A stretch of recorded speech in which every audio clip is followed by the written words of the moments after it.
জালিমদের কারণে আমরা এই কোরআনের পাখির জানাজা নামাজটা পর্যন্ত ঠিক মতো করতে পারলাম না।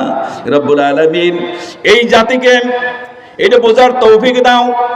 কোরআন যেখানে আছে সেখানে আমাদের থাকার তৌফিক দাও। আল্লাহর নবী যেখানে আছে সেখানে আমাদের থাকার তৌফিক দাও। বাংলার জমিনে কোরআনের আইন পথ পথ করে কোরআনের পতাকা উঠতে পারে, কলেমার পতাকা উঠতে পারে, সেই তৌফিক দাও রব্বুল আলামিন। সারেও কোরআন নিয়ে প্রতিটি মানুষের ধারে ধারে জানা যায় বিয়ায় এখানে সেখানে এমন একটা অনুষ্ঠান নাই যেখানে সারে নাই।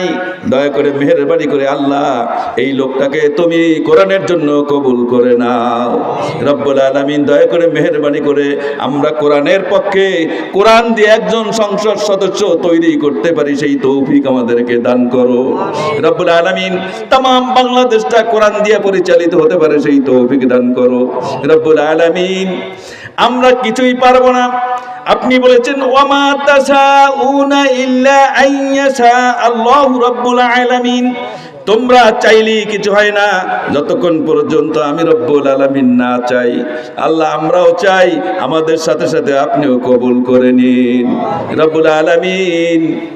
জানি না কার কি মনের মধ্যে নেক মকসুদ, সকলের মনের সুন্দর সুন্দর নেক মকসুদগুলি পুরো করে দেন আল্লাহ। পরীক্ষা চলতেছে, কলমের মাথায় বরকত দিয়ে রেজাল্ট শুনে মা বাবা ওস্তাদের কলিজা ঠান্ডা করে দিন আল্লাহ। এখানে হেফজ মাদ্রাসার হুজুরে আছে, দয়া করে মেহেরবানি করে যতটুকু স্বাস্থ্য সম্পদ কণ্ঠের প্রয়োজন, যোগ্যতার প্রয়োজন, তার ব্যবস্থা আপনি করে দিন।